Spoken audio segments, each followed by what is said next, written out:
Awesome. Okay, well, welcome everybody. Crafted for Action. This is an amazing, amazing conference. Big shout out to Jen Price and Janelle, for getting this all set up. This is so amazing. So how are y'all doing? Are y'all drinking a beer yet? It's after 5 o'clock. Yeah. Oh, I just have water. Nice.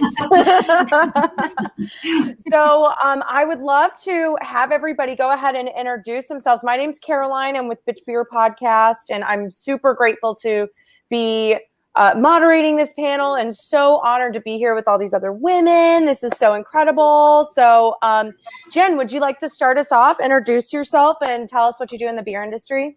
Yeah, definitely. And I definitely echo this Crafted for Action conference is absolutely amazing. Everything I've seen so far has been wonderful. I'm so excited to see this continue to build year after year. And I'm definitely excited to be here with all of you today. I've actually honestly been really kind of nervous about it because I get to hang out with all of you right now for this panel. And that's very cool to be included on here. So I'm Jen Blair. I frequently say that I'm all beer all the time, in and out of work. My full-time job, I'm the beer program manager with New Realm Brewing in Atlanta. I co-host a beer and brewing podcast called False Bottom Girls.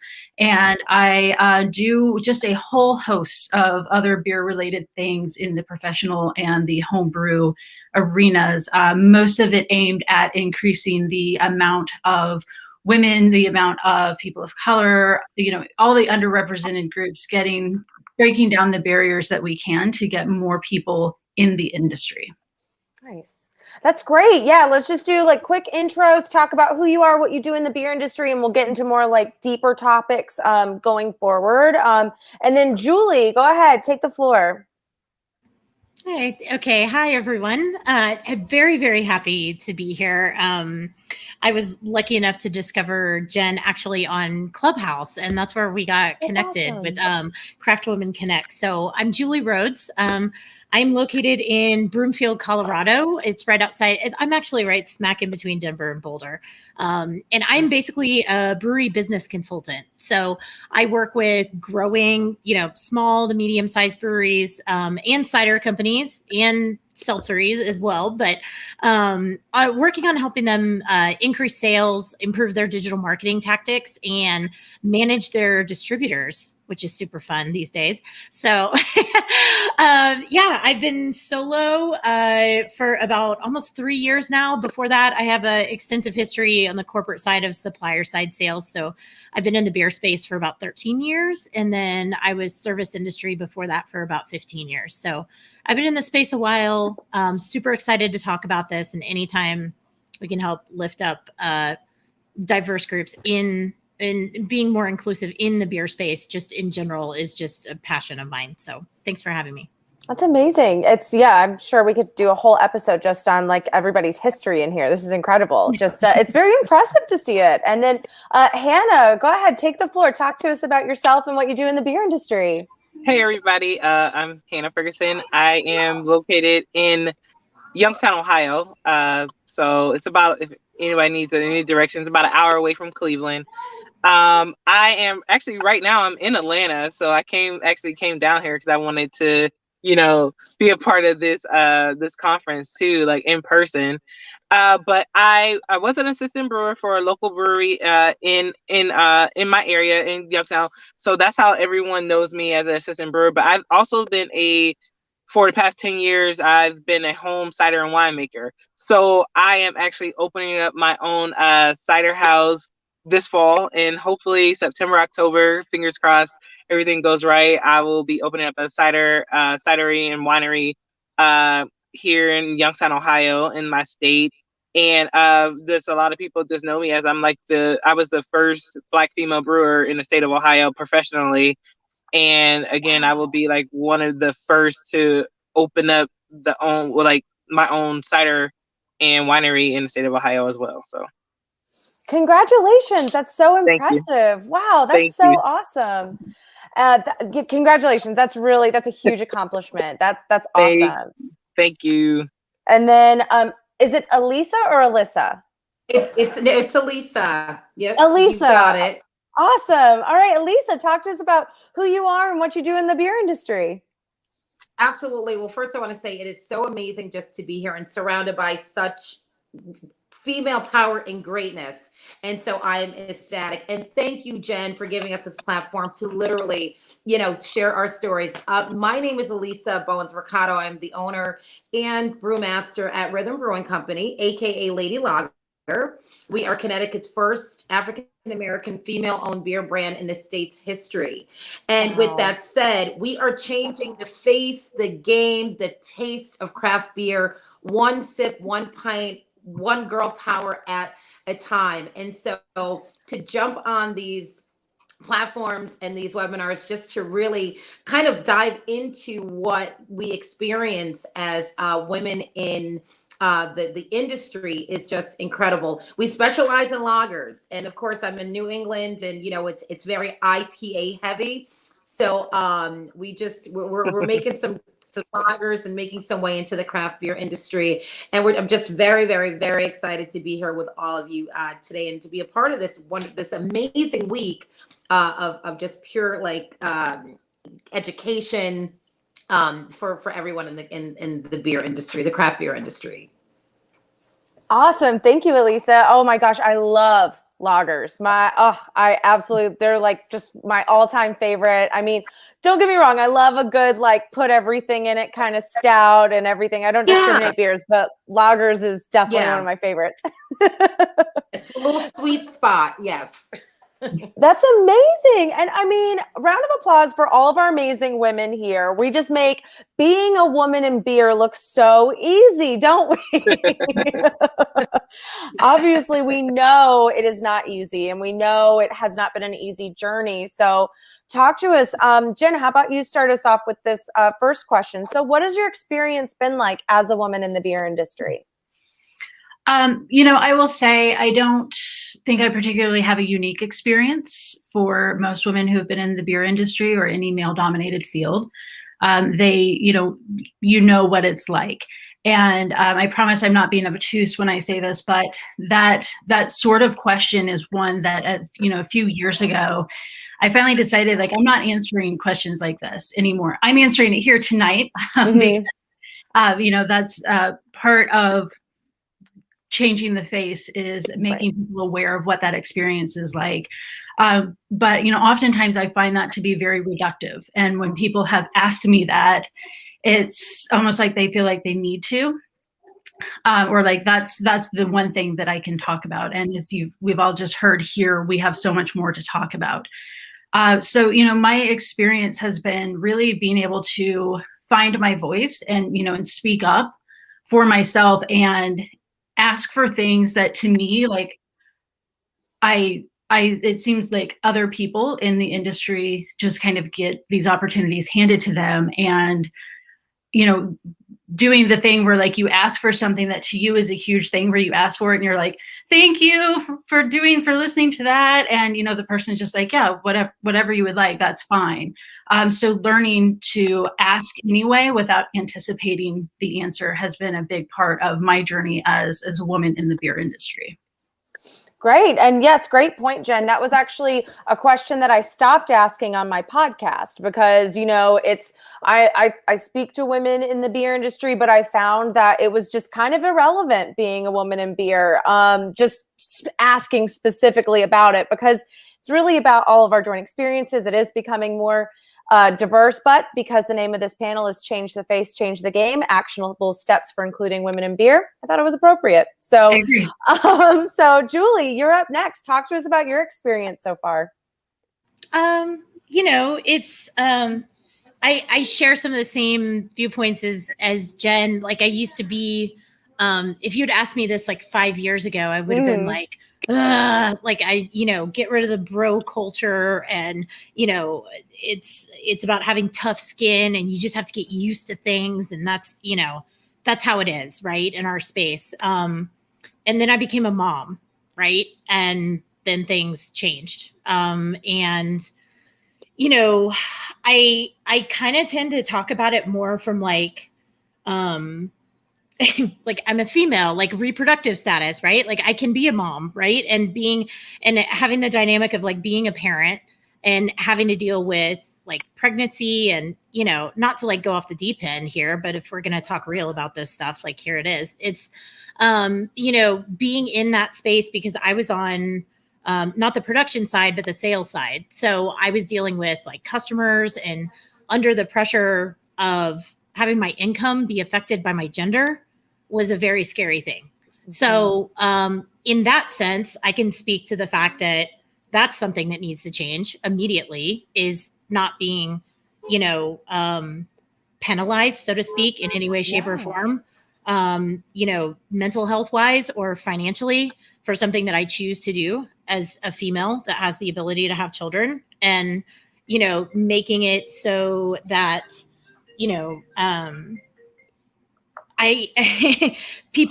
it's okay to rock the boat, I guess you could say. Like if something is, I don't know, I'm going to throw out the first cuss word here. If something's shitty, you need to say something.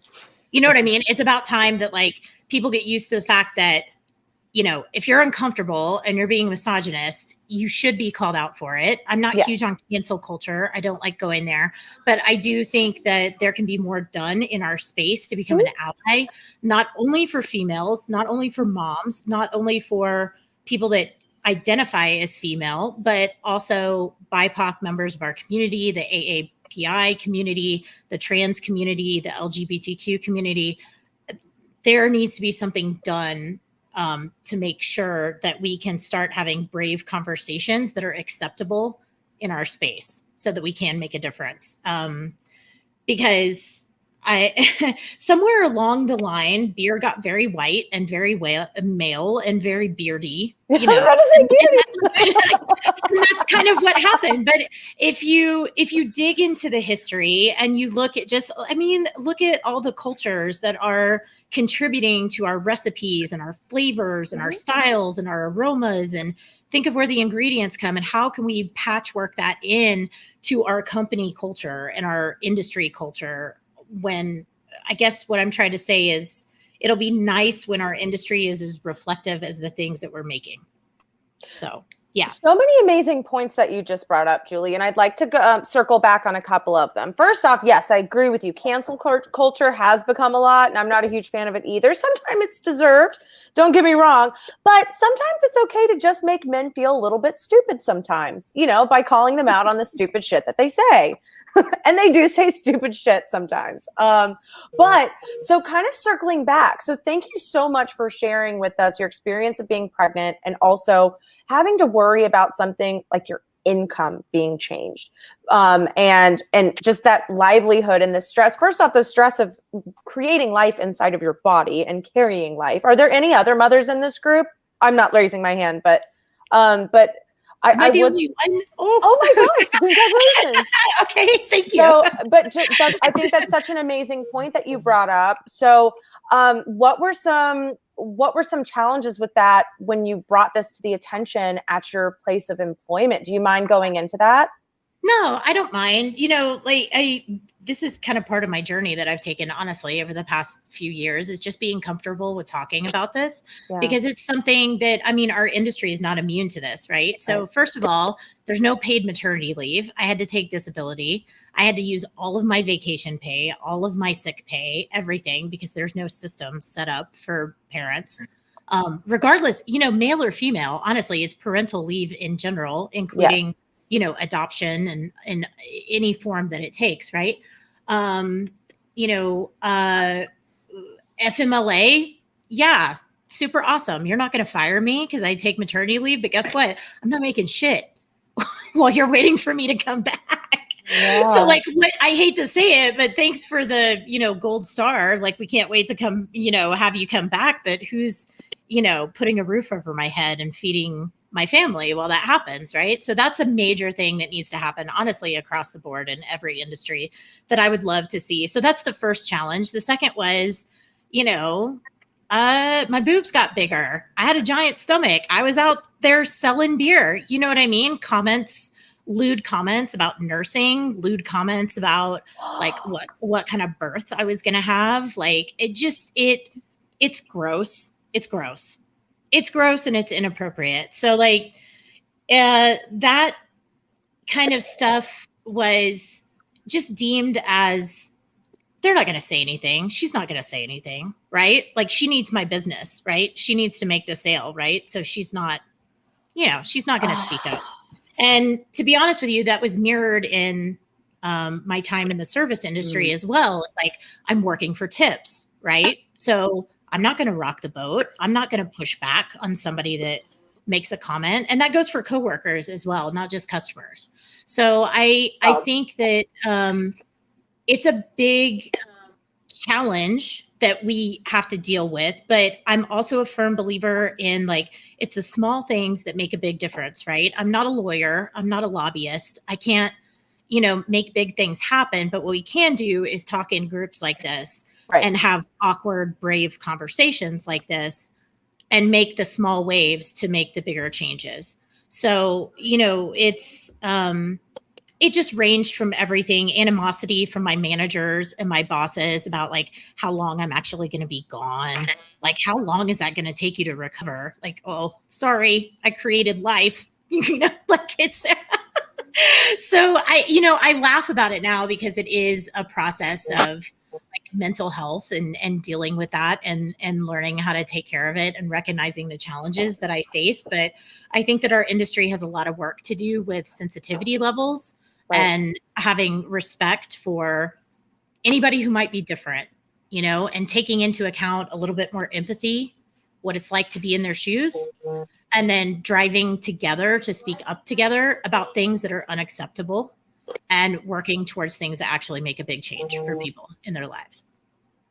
Thank you so much for sharing that and for sharing your experience. I'm so sorry that you had to face things like that. I mean, it's, my mouth was consistently open the entire time you were speaking because I can't believe, but when you think about it, like working a sales job, like you just said, you don't want to rock the boat. You don't want to lose an account, but really, like, what do you do in those instances? So I appreciate you sharing your story with us and for sharing it with everybody. So that way we can really take steps to make it easier for women to want to enter into this industry because it isn't, let's see, D.W. Armstrong says, but yet and still some of these people remain in the business and in positions of power, making decisions and bringing success to breweries. That is a very good point.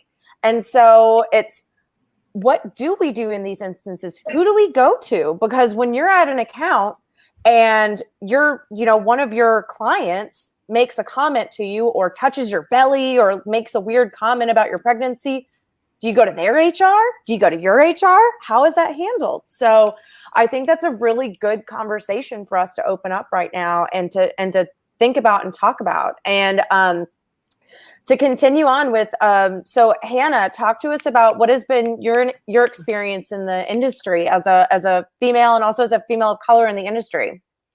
Well, to me, I guess it's like it's been good. I'm not going to say it has been bad.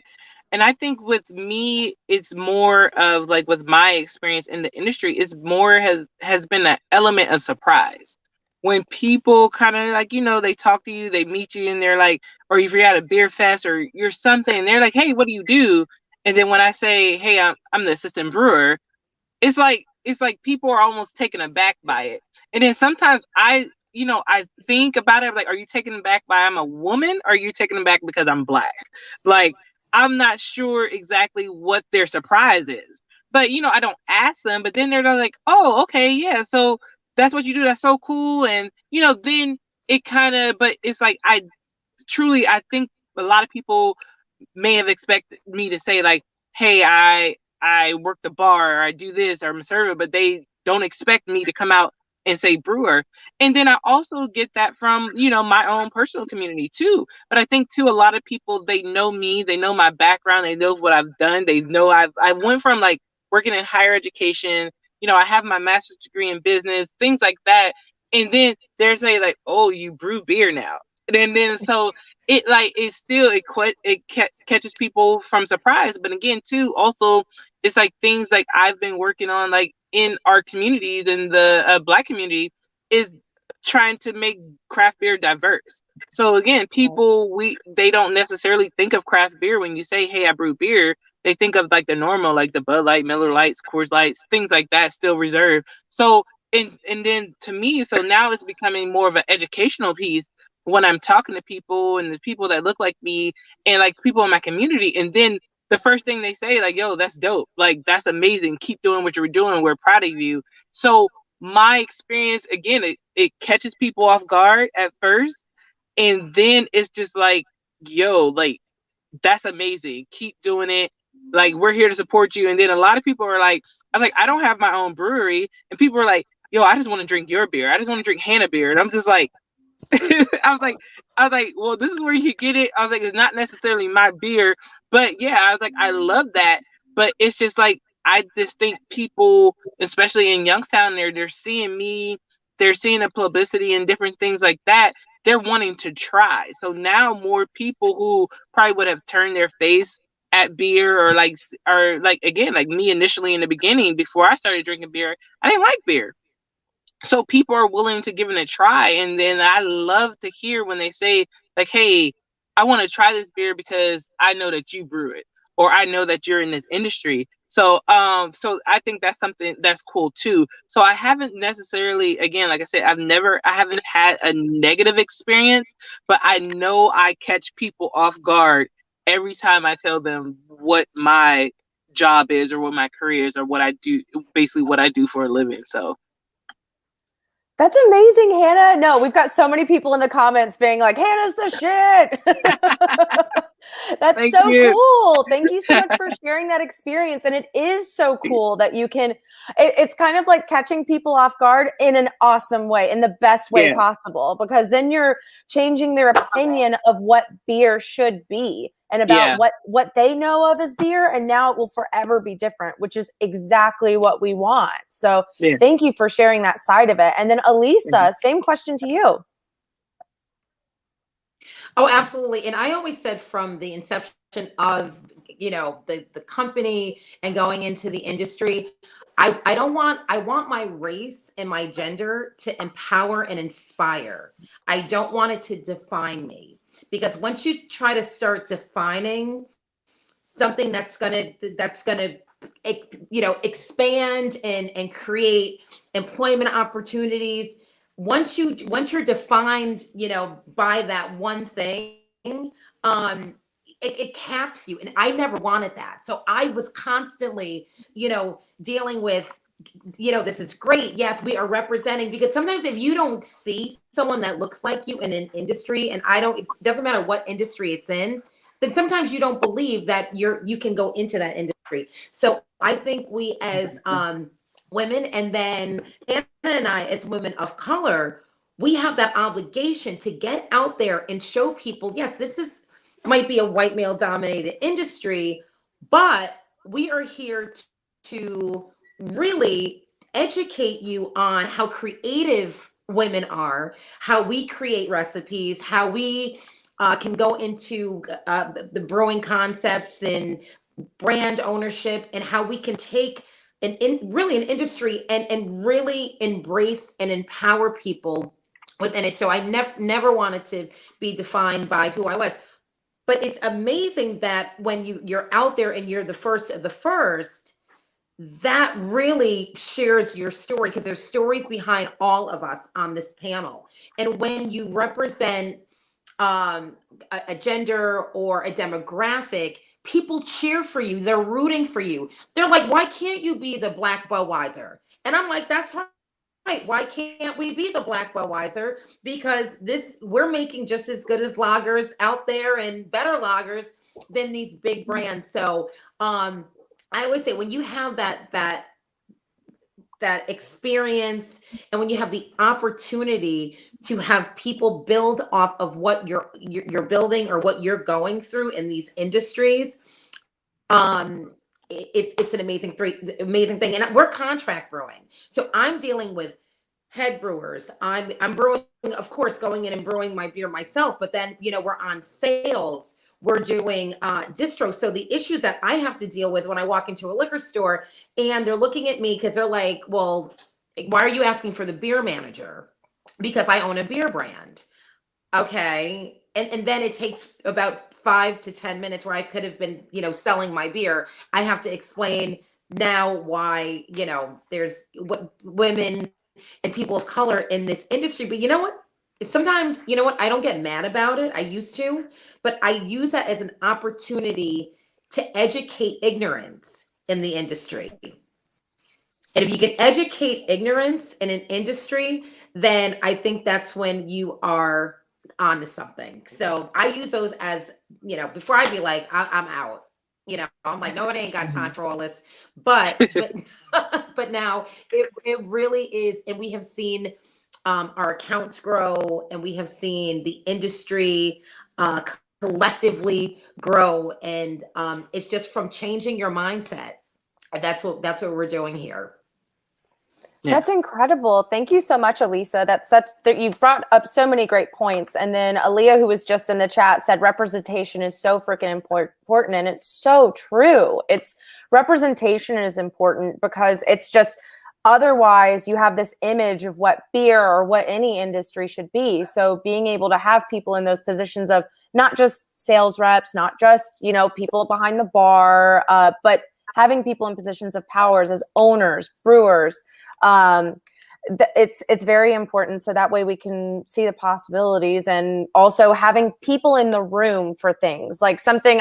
There was a place that I worked in the industry a while ago, and I had to ask one of the owners, be like, hey, can you guys put tampons in the bathrooms? And they're like, why? And I'm like, because you have women that work here. And they're like, well, don't you bring your own? And I'm like, sometimes we don't have one. And it's like trying to explain to these stupid dudes sometimes. I'm not to hate on guys, because I love our guys, but some of them, they're just like, well, what, they don't understand what toxic shock syndrome or any of these things are. Mm-hmm. So it's just having someone in a position, and just having someone in a position of power who is not like everybody else, to not just shake things up, but just to change the face of the industry. And then I'll open up the floor for really anyone to respond here for these next couple of questions. So what are some stereotypes that you have had to overcome, or that you've witnessed in the industry in general? I can go first. We're all very polite. This is what happens. I'm happy to call on everybody too, but I just I didn't want to make everybody feel like they had to respond to every question. Right. The overwhelmingly, it's the men are afforded this assumption of skill and experience that women aren't, and overwhelmingly it's being talked down to, or I'm sure you already know this, but for me, and that occurs in all of the realms that I do beer things in, which is a lot. And I'm an advanced Cicerone. I'm a national beer judge. There's very few people in the world with my qualifications like that, and that's not something I don't just throw that around to people. But even after being knowing, thank you, knowing that. I do have this experience. First of all, I have to fight to get people to understand that I already have that experience. But then it's just, it's kind of like, okay, cool, but you probably don't know the difference between an ale and a lager. And that sort of thing just wears you down after a while. And that has been for me, the biggest stereotype, that I don't know. Or if I'm with my husband, everybody asks him questions, or answers questions that I ask by telling him what the answer is. So that presumption of, I see a woman in front of me, you don't know as much about beer as I do, when I probably know more, has been the biggest challenge. That's a great point to bring up. Thank you, Jen. Mm-hmm. Oh, I'm sorry, Hannah, go ahead. No, I was just going to say, kind of the stereotype I see, and I would say more as a consumer of craft beer, is that, and then when I started working in it, is that the craft beer industry, I feel they don't know how to approach Black people or people of color in this industry. It's almost scary, because I was like, we see how other industries, they do it. the wine industry, the liquor industry. They'll grab a rapper, they'll grab someone in like a celebrity, and boom, the sales are gone, like out the roof. But with craft beer, it seems like we're more hesitant to do that. Like, or they're scared. Even with the brewery I was working at, like it almost seems as though it's like you don't want to make it seem like you're intentionally trying to get Black people, but yet in a sense you almost have to do that, because how else are you going to do it? And I just feel like organizations like the Fresh Fest, Beer Fest, that was an eye-opener to a lot of people, because that was one of the first Black beer fests in the United States, like ever. To see all, like, I've never been to a beer fest where I couldn't count the amount of people on two hands that look like me. So when I'm there and I'm not the minority and it felt different and it looked different, that was a change. And then like you have things like here, the Crafted Women's Organization here in Atlanta. I see them on Instagram and I'm like, yo, I need to be a part of that. And I'm in Ohio. So, and that's one of the huge reasons I wanted to come down here, to support that. And then you have things like Black and Brew Chicago, who she started an amazing thing. Mickey Bryan started an amazing thing in Chicago, where I wanted to jump on board, and we were able to start a branch in Youngstown for Black and Brew Youngstown. We have a Black and Brew Cleveland. There's a Black and Brew Delaware that's opening up. So these things are spreading out, but I just think that's just like the stereotype. A lot of people think that Black people don't like beer, or we only drink the cheap beer, but then they don't know how to approach us. And then sometimes, again, like certain things that are done in the craft beer space is not always welcoming. It could be down to like, hey, the music that you play, the guests, like, open mic nights, or the different things that you bring in, or like even trivia. I was like, my friends always ask me, you want to come to trivia? You want to do trivia? And I don't do trivia because I don't know anything that you're talking about. None of the topics, like, I can't, I can't grasp that. So I just think like sometimes like it's that stereotype, and then it's not like they don't want to be welcoming. I just also think they're afraid to make it seem like they're being intentional about it. And I feel like if you make that effort, we're there. We're going to support. We love good beer just as the next person who doesn't look like me. We love the drink. We love to, to socialize and to have fun in the same atmosphere that you do. So I also just think that's a stereotype. It's just like we're not hard to approach. It's like, it's just like, yes, we're willing to, to buy beer. And it's just like, maybe it's some things that just need to be tweaked in your brewery, that or maybe just team up with like a local organization that would, bring more people out, so we can know that like, hey, this place is dope, this place is cool, let's frequent this more often. So amazing. Thank you so much, Hannah. You brought up so many amazing points. Oh my gosh, when you said trivia, I was like, I love trivia, but then I was like, oh my gosh, trivia is like, every time I've done trivia, it's a room full of white people. Oh my gosh, I'm so glad you brought that up, because that's such a good point. Something as simple as like asking different questions. Yeah. Oh, that is such an amazing point. And really, Sarah, that was in the chat, she made a really good point. Treating us like we're visitors in the industry, like we're guests in the industry, versus like we're actually like included in the industry. So that's a very good statement to make, and a good point, because we're here, we're enjoying, we're drinking just like everybody else. So treating women like we're included in the club instead of just like here for a visit. And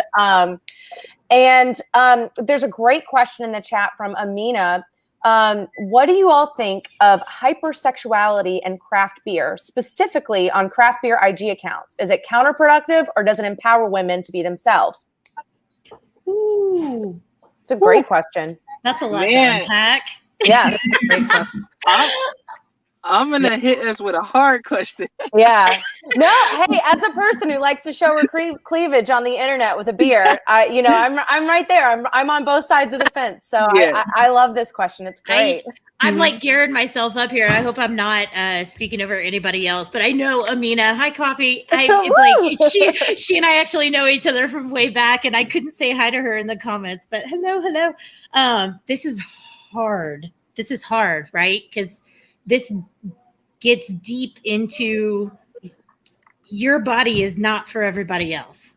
You know what I mean? And I would hope that anybody that shows any parts of themselves on social media is 100 and 200% confident with saying, this is public. I'm going to put this out in the public.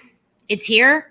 There's going to be some creepos, but I think this is bigger. It's a bigger dynamic of just saying, like, is this right or wrong? Right. Yep. Like, because that's your body, right? That is empowering.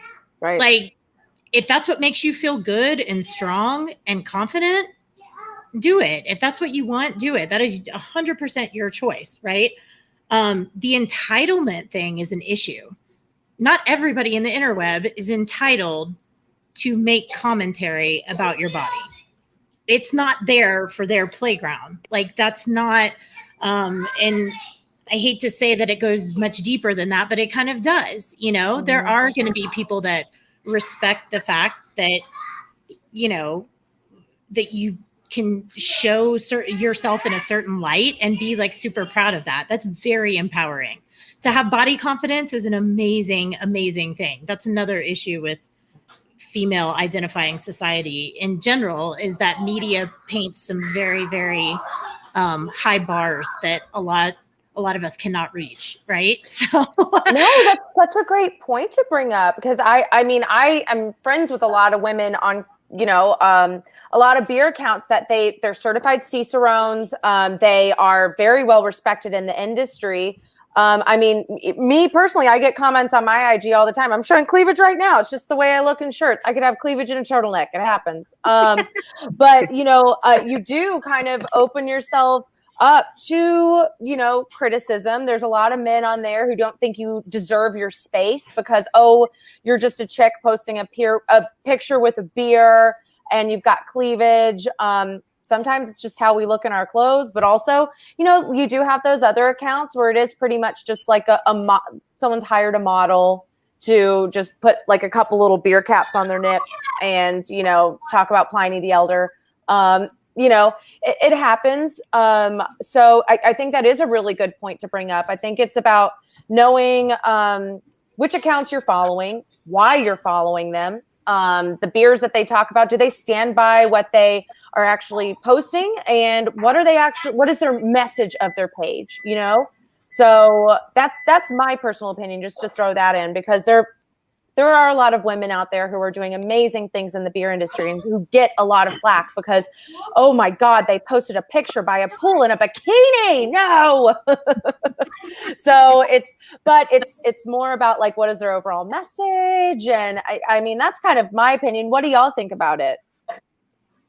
I was gonna jump in there and say that it's all about branding. Like our rhythm brand is about music. It's about life. It's about movement. It's about finding your rhythm, whatever it is. And so, but again, I'm a professional salsa dancer, so you might see me one day on my IG in a post in a salsa dress with stilettos on, holding a beer, and the skirt's not going to be down to my ankles. But does that change who we are as a brand or as a company? No, it's about life. It's about finding new rhythms. It's about tapping into your inner, whoever you are, whatever you're trying to find. And so I think however you can empower yourself through what you're doing, but more importantly, like if you stand by that, then that's what it's all about. We have a clear message for our brand, but again, it's like we're not afraid. Well, I'm not afraid to, again, as an artist, to be thinking completely outside of the box, because that's just what life is about. It's finding different places and spaces. And so whatever you do, just always be comfortable in that.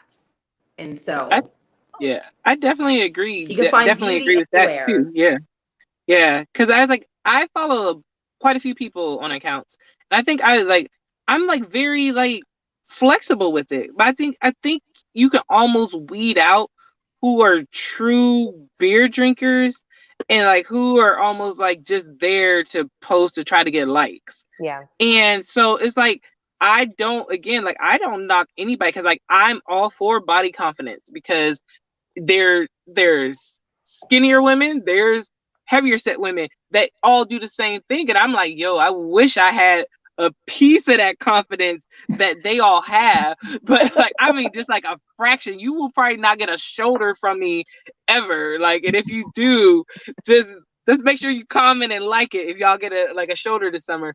But I'm just saying, like, I love it. But again, like, it's just like, again, like, then you have, like you said, those creepers or those weird people that may just say like, or they have those negative comments, like, and they may not think that these women know about beer. And again, like you said, those women could be Cicerone level, like, certified and things like that, but they're not seeing that. They may not be scrolling through like all their pics or like reading their bios or and things like that. So it could be like a good and a positive, but I think like I just like as my scrolling and my preferences and the things that I like or the people that I follow, I can see if they have a true appreciation for beer or they're just truly there for the likes.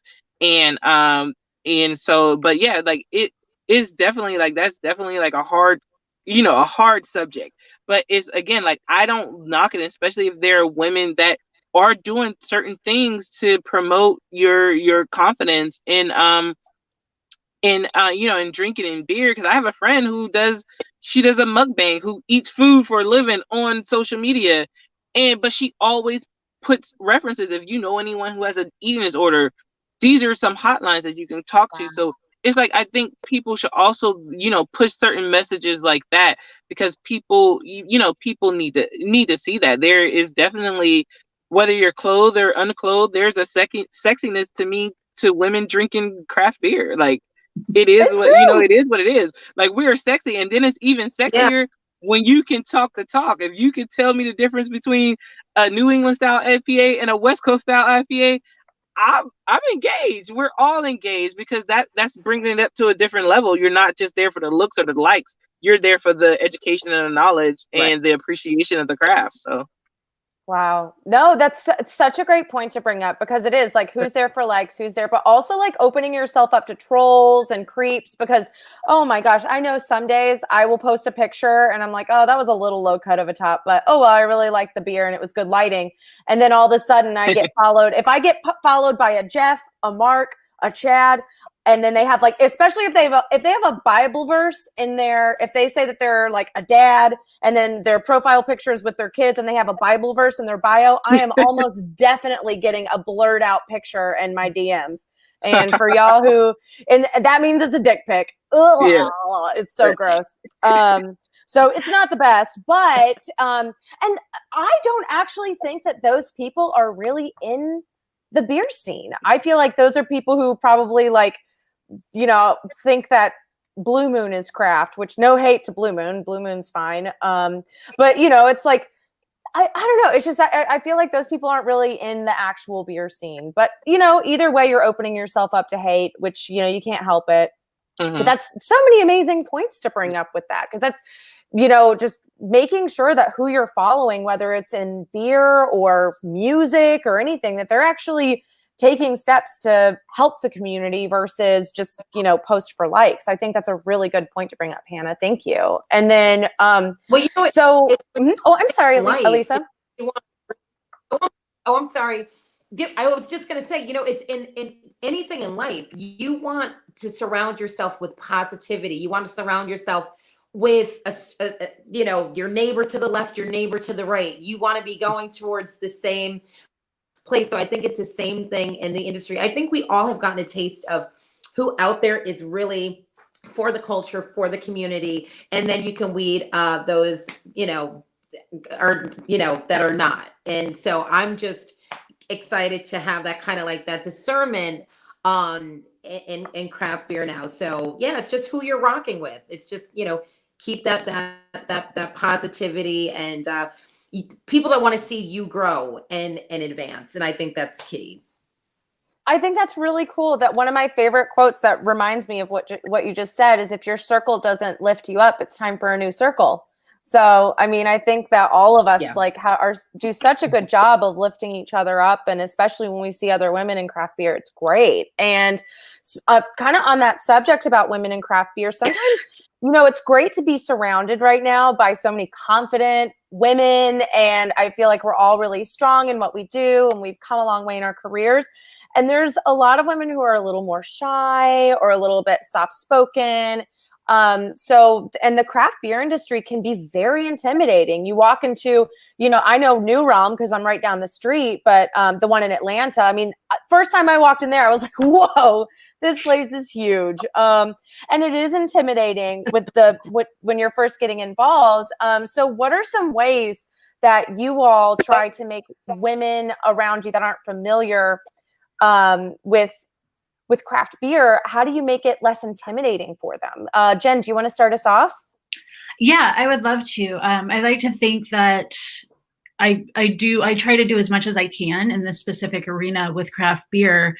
One of the things I do at New Realm is our internal education. And one of the biggest things that I talk about is you need to, when you're talking to the customer, beer should be fun. It should be approachable. You need to be respectful. You need to, be engaging in a conversation with people. And, when I say things like that, I specifically have underrepresented people in mind, because so many times you hear, if somebody really likes craft beer, they can usually tell you about that one experience they had with a bartender who walked them through a bunch of different styles or something like that. If they've had a bad experience, it's usually because somebody, made assumptions about them or shut them down. So encouraging everybody to make sure that they're being respectful and, engaging with the customer is a very big part of the trainings I do internally. Externally, a big thing that I do is just tell women to go for it. And I've had people reach out to say, hey, like there's this job that I'm interested in. I like, do it. Women will, it's whatever the statistic is, like only apply if they feel like they meet 60 or 100% of the qualifications, but men apply if they meet like 60%. And if I waited until I had 100% of the qualifications for a job, I wouldn't have had my first job in the beer industry. I wouldn't have this job in the beer industry. And a lot of times just hearing that kind of encouragement is what a lot of women need to hear. And the same thing with, going through the Cicerone program or beer judging, just hearing, having that someone who looks like you tell you, I started here, I've done it this way, you can do it too, is, knowing that experience is shared, solidarity is not something that I'm not a special case, right? Anybody can do. You are special. Oh, thank you. I appreciate that. But that access is available to everyone. And, one of the things that I try to do, I feel like sometimes I tend to like overload people when they ask for resources, because I'm like, give me your email address. I'm going to send you this zip file. I want to do all of these things. But, there's all sorts of resources out there, all kinds of access for women wanting to get in the beer industry. But if you don't know where to start looking, then you don't know. So that's one thing that I definitely do, through email, Instagram, anytime somebody reaches out to me, I'm just like, okay, get ready for the avalanche. I'm going to send you like everything you need. And I'm also going to follow up with you. And I'm going to tell you that you need to apply for that job. I'm going to ask when you've applied for that job. And, I'm going to be there to like lift you up and push you forward the entire time. Amazing. Oh my gosh, Jen, so many amazing points that you just made. And circling back to one of them that you said that really stuck out. Don't wait until you're perfect. None of us are perfect. None of us were perfect when we started. I know when I started Bitch Beer podcast, I'd never done a podcast before. I'd only listened to podcasts, and now here we are in year 3, and I still kind of don't really know what I'm doing, but I'm still going for it. I'll have people come up to me all the time being like, hey, the sound was weird on this episode. And I'm like, yeah, it was. Sorry. And then I'll go back and fix That's it. weird. So thank you for bringing that up. I think that is something that prevents so many women from going into things because they think that they have to be perfect. So I really appreciate you bringing that up because you don't have to be perfect and just emphasizing that. So thank you so much. That's really an awesome point. Excuse me. And Julie, go ahead and go next for same point. So what are some ways that that we can kind of help women feel less intimidated by craft beer in the industry? Okay, first I'd be remiss if I didn't say hi to Dr. J, who's tuning in here. I know. That's why I just got so distracted. I got so excited. I was like, oh my God. I'm always distracted by Dr. J. Me too. I like plugged up my question. And so, no, I think, I actually get this question a lot. And the first thing I tell people is don't be afraid to ask a lot of questions. Every conversation matters. So just talk to everybody. Like, just talk to everybody. You never know who you're talking to. I actually learned that from bartending. And it's helped me with networking. It's helped me with education, which is my next point, is just read. Read everything. You've got this thing called Google. Just go for it. Like, just read everything you can get your hands on. And the other thing is that try to give what you want to get. Think about what you want to get. I try to tell myself that all the time and think about it like, for example, I love learning from Dr. J, right? So like, I want to gain education from her. So in return, like, I don't expect to pick her brain, right? This is why I pay for her programs. Like, for, not for free. So like, if you're willing to, give that to get something, just remember that all the time. And then if you do want to pick somebody's brain, what can you give to them in return? Like if you want to have a coffee talk with somebody and just talk about like, how'd you get in the industry? How'd you discover Cicerone? How the hell do you do sensory training? Ugh. Like, think about what you could give to them. Like, I was on your website and there's some broken links, but I'm really good with website design. Can I help you with that? Like, just like, it's a give and take. Oh, Jay's so sweet. And so it's something to remember all the time. Like, just the more conversations that you can have, the more everybody grows, and the more that, what is it? A rising tide lifts all boats. Is that the saying? And it really is true. So get out there, have conversations, talk to people, learn from experts. Don't copy what they're doing, but get inspired by what they're doing. And I think we'll just continue to flourish, no matter how shy you are. Definitely. Yeah, that's like my awesome. experience. Yeah, my experience kind of with that is kind of almost like on the opposite end. It's not more of like women asking me questions about working in the industry. It's more questions about, hey, what kind of beer should I buy? Or where should I start? And it's with me, I'm just like, again, it's almost like you said, you take it back to your roots. If you're a bartender or something, it's going back to like education. It's like, hey, what do you like to drink in general? Or what don't you like about beer that you tried? And then I'm always like pushing, again, I push everything local, but I'm a huge supporter of not just like breweries, because sometimes they can be like almost intimidating or overwhelming, but more of the bottle shops. Like the bottle shops that we have that have tap rooms, you have so many different varieties of things that you can get. Mm-hmm. And I push that because majority of the time, and my friend, she's actually on here. It's Sarah who's made some comments, but Sarah Meets Beer on Instagram.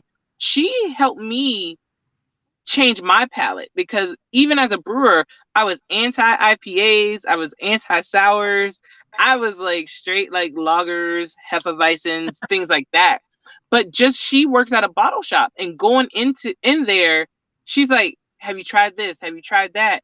And so I've been going in there thinking I'm going to buy like 1 or 2 beers, and I'm leaving out with like a $50-$60 tab because, it's not only like she's just knowledgeable, and I'm just like, just how you explain that makes me want to try it, even if I don't like it or anything like that. So that's a lot of things that people have come to me about, because they're just like, they want to expand their palate.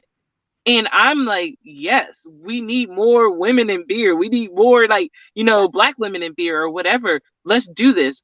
Check out this bottle shop, or go to this brewery, or even like our grocery stores. Now that you can get mixed 6-packs, I'm like, hey, go to the grocery store and just try possibly these styles. I was like, I will never lead somebody off with like a West Coast style IPA, because I don't want to scare them from beer in general. But it's just like, yeah, maybe try a lager, a pilsner, a fruited sour, a hefeweizen. So those are like more the questions that I've received on like my end.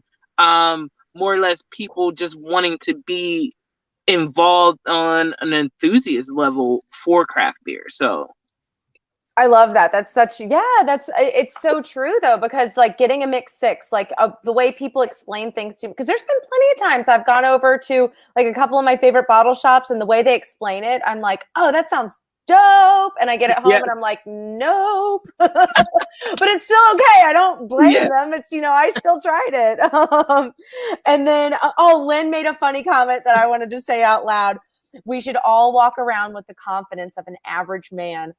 Can you imagine? I feel like in this group, we don't have that problem, but I feel like sometimes just think about being an average man. And then Elisa, talk to us from your perspective. Education and knowledge really is the key, because before we made one drop of beer, it was all about the resources and the research. But I find, like, actually pre-pandemic, going to a lot of the beer festivals, and people will come up in the line and we pour the beer and we tell them about the story, and then they go, can I talk to you for a second? And they'd be like, oh my gosh, how can we get into this? This is so fascinating. And when you ever tell someone, can you come and join me for a brew day? They go, I can actually come with you on a brew day. You will make somebody's entire life. I have found that, and I have cleared it with my contract brewers, but it's something about the tanks and the bright tanks and fermentation and the mashings and the milling that is just so incredibly exciting. It's the chemistry of it. There's a science behind it.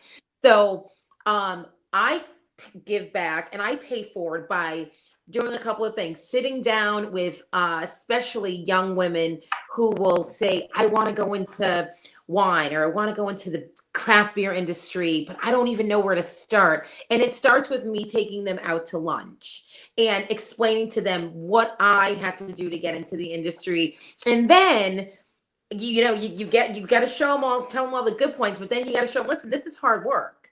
You've got to, this is, I'm up sometimes at like 5:30 a.m. and I'm, checking accounts and putting a post on Twitter that I forgot to post like at 9 o'clock, and I'm up till 2 a.m. So they've got to see every single facet of what makes this such an incredible industry. But yeah, I do lunches.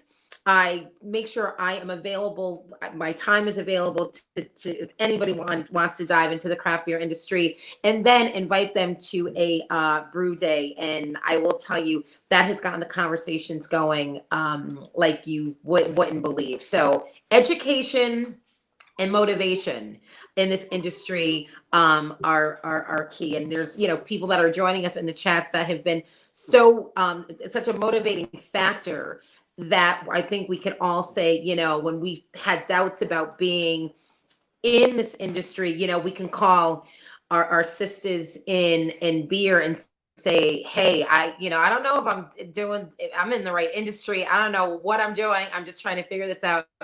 But I just think it's the dialogue has been incredible. But yeah, pay it forward to the next one. That's how we diversify and open up this industry.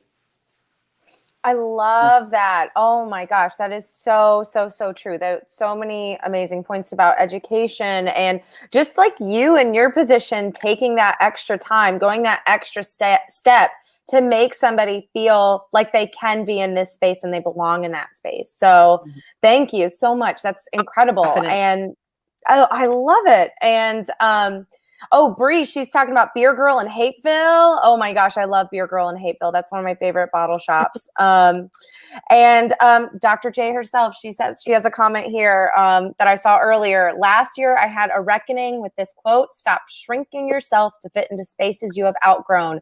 I don't know if I'm right, but I feel like this really applies to women. Oh, that is so true.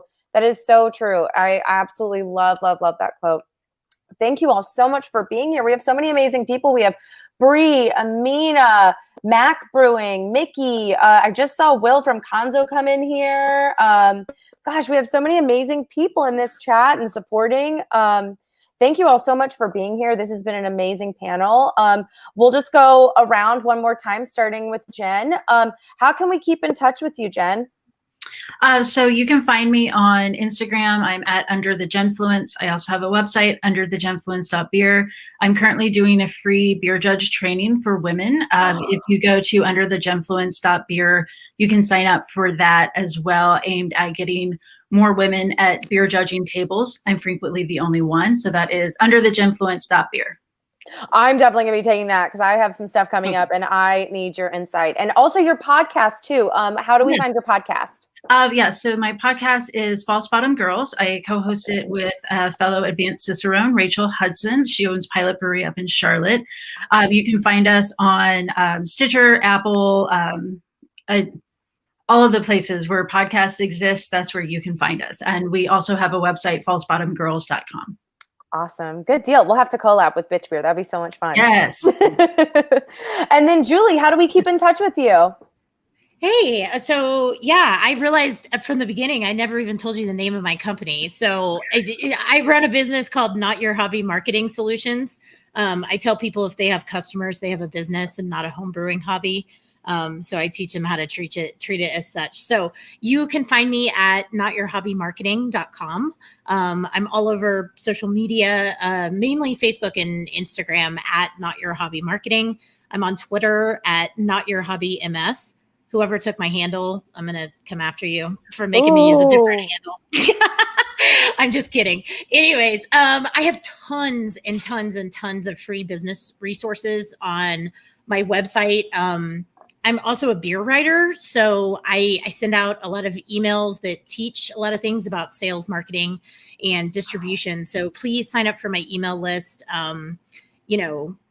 There's some curse words in there and some funny stories. I'm also a sci-fi fan, so it's kind of nerdy too. But but I would love for people to get in there. And just a little shameless plug for myself. I do now have a very low cost group coaching program. So if you think that you can't afford business consulting, you are totally wrong.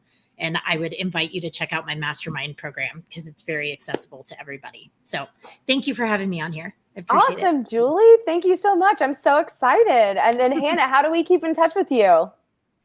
You can find me on Instagram.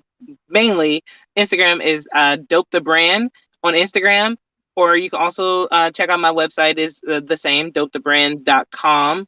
And I'm excited to be on this panel. I wasn't following some of you all, but I'm definitely following you all now. And this is just amazing. I just love the conversation. Wish we had a few more minutes to talk more. So I will be circling back you. with all of y'all. This is why I'm so excited about this panel, because I basically just lined up my next 5 episodes. So, Yes. And last but definitely not least, Elisa, please, how do we keep in touch with you? Yes, find us on IG, Rhythm Brewing Co., and that's RHYTHM. I found out that is the hardest word to spell in the English dictionary. Okay, It is really Rhythm Brewing Co. Also, Facebook, Twitter, and you can also find me Lady Lager 1. So I'm also known as Lady Lager on IG. And I just launched a women in beverage on Clubhouse.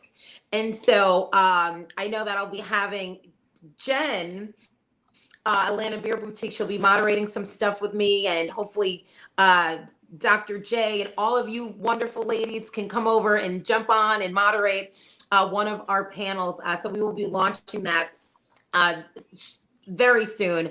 And I also host the Talk Sip, and that's local here in Connecticut every Thursday at 2 p.m. It's a radio show. But yeah, just find me. And everybody's getting a follow. I think I'm following everybody, but if not, everybody's definitely going to get a follow. And thank you so much for hosting this. This was amazing and awesome. And keep doing what all of you are doing in the industry. Thank you. Awesome. Elisa, I want to tell you, I tried your porter the other day and it was amazing. So Oh, I'm so jealous. you may have to change that handle from Lady Lager to Lady Beer or something. I don't know. Because the porter was amazing. So I'm down. Thank you. I'm down for it. Yes, exactly. I ventured out into porter, so I'm being pulled over here. So thank you. Yes. Awesome. Amazing job, everyone. This was such a huge honor to even be included with you all. So thank you all so much for being here. Thank you again to Jen Price and to Chanel for setting this conference up. I'm so grateful. And then, yeah, this is incredible. This was awesome. I'll go ahead and leave it over to Chanel to do the technical things to get us on out of here. So I'd like to stay on and get everyone's info again, though. Awesome. all right. Thank you. Bye, everybody.